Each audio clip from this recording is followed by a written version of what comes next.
Hi மகா. இந்த பொம்பளை பொறுக்கி முத்து இருக்கான் பாருங்க. நான் கேட்கறதுக்கு அவன்கிட்ட எதுவுமே பதில் கிடையாது. அந்த கிடையாது. அவங்க பாட்டு எதெல்லாமோ பேசிட்டு தெரியறான்.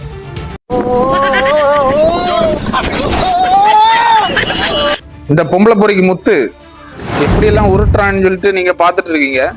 இவன் பண்ண வேண்ட வேலைகளை நான் இப்ப சொல்றேன் பாருங்க. இவன் வந்து நம்ம கன்னியாகுமரியில 5 கிராமத்துல டிரைவரா வேலை செய்யும் போது அங்க ஒரு பொண்ணு கூட பழக்கமா இருந்திருக்கான்.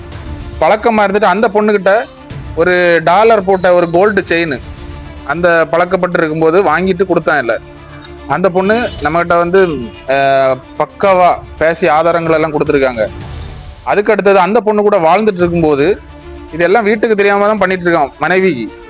அந்த பொண்ணு கூட வாழ்ந்துட்டு இருக்கும்போது கன்னியாகுமரிக்காரி கூட வாழ்ந்துட்டு இருக்கும்போது நம்ம திருச்சியில இருந்து ஒரு பொண்ணை கூப்பிட்டு வந்திருக்கான். கூப்பிட்டு வந்து என்ன போட்டோ பாக்குறீங்கல்ல, இது அவனுக்கு பார்த்தா தெரியும். நான் லேசா மறைச்சு தான் போட்டிருக்கேன் முகத்தை. இந்த பொண்ணு கூட 6 மாசம் உட்கார்ந்து இருந்திருக்கான் அந்த கன்னியாகுமரியில. இது வந்து லாஸ்ட் அந்த பொண்ணுக்கு தெரிஞ்ச உடனே, கன்னியாகுமரியில உள்ள பொண்ணுக்கு தெரிஞ்ச உடனே அந்த பொண்ணு சண்டைக்கு போயிருக்கு. சண்டைக்கு போய் அங்க ஒரு 2-3 பொண்ணுங்க எல்லாம் நல்லா இவனுக்கு நொறுங்க அடி கொடுத்துருக்கு. ஒரு 2-3 பேரெல்லாம் சேர்ந்து நல்லா அடி கொடுத்து அதுக்கடுத்து அங்க இருந்து இவன் நம்ம தூத்துக்குடி ஆர்பருக்கு அங்க வேலைக்கு போயிருக்கான். அடுத்த தூத்துக்குடி ஆர்பர்ல வேலை செஞ்சுட்டு இருக்கும்போது அங்க அந்த கிழக்காட்டு சைடுல அந்த இன்ஸ்டாகிராம் மூலமாட்டு ஒரு பொண்ணு கூட தொடர்பாயிருக்கு. அடுத்து அந்த சாட்டிங் எல்லாம் அவங்க அந்த பொண்ணு ஹஸ்பண்ட் பார்த்து அந்த பொண்ணு ஹஸ்பண்டும் அடிக்க போயிருக்காங்க இவனை. அதுக்கடுத்து இப்ப பாத்தீங்கன்னா அந்த தீபாவளிக்கு அந்த பாசப்பறவைகள் மீட்டப் போனால அங்க ஒரு பொண்ணுக்கு மாலை போட்டான். நிறைய பேருக்கு தெரியும். அந்த பொண்ணை கூட்டிட்டு நம்ம கார்த்திக் அந்த ஆரலை மொழியில இருக்கு அவனுக்கு வீட்டுக்கு வந்திருக்கான். ஆனா அவனுக்கு வீட்டுக்கு அந்த பொண்ணை கூப்பிட்டு போல இவனை எங்க கொண்டு மறைச்சு வச்சானு தெரியாது. இப்ப வந்து அவனுக்கு மனைவியும் கேக்குறாங்க, கார்த்தியோட மனைவியும் வந்து அப்போ அவளை கூப்பிட்டு வந்தால எங்க கொண்டு வச்சான்னு சொல்லிட்டு கேக்குறாங்க. இவன் பதில் சொல்றான். இல்ல, கார்த்திகிட்ட நேத்து கேட்டேன், அது அவன்கிட்ட போய் கேளுன்னு சொல்றான்.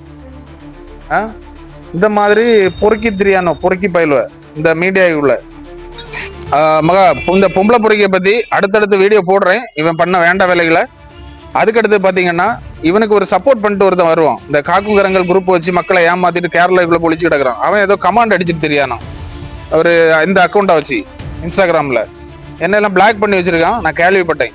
இல்லை, என்ன உனக்கு கேஸ் வந்து நான் கொடுத்தது வந்து என்ன க்ளோஸ் ஆகல கேட்டியா, ரொம்ப லாடாத.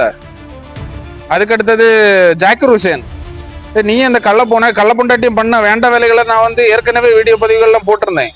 திரும்ப போடணுமால? இவன்கிட்ட வந்து எதெல்லாம சொரிஞ்சிட்டு இருக்கேன் இந்த பொம்பை பொறுக்கிட்ட குடிகாரா. ஜாக்கிர் ஹுசேன், மரியாதையா இருந்துக்க, அது உனக்கு நல்லது.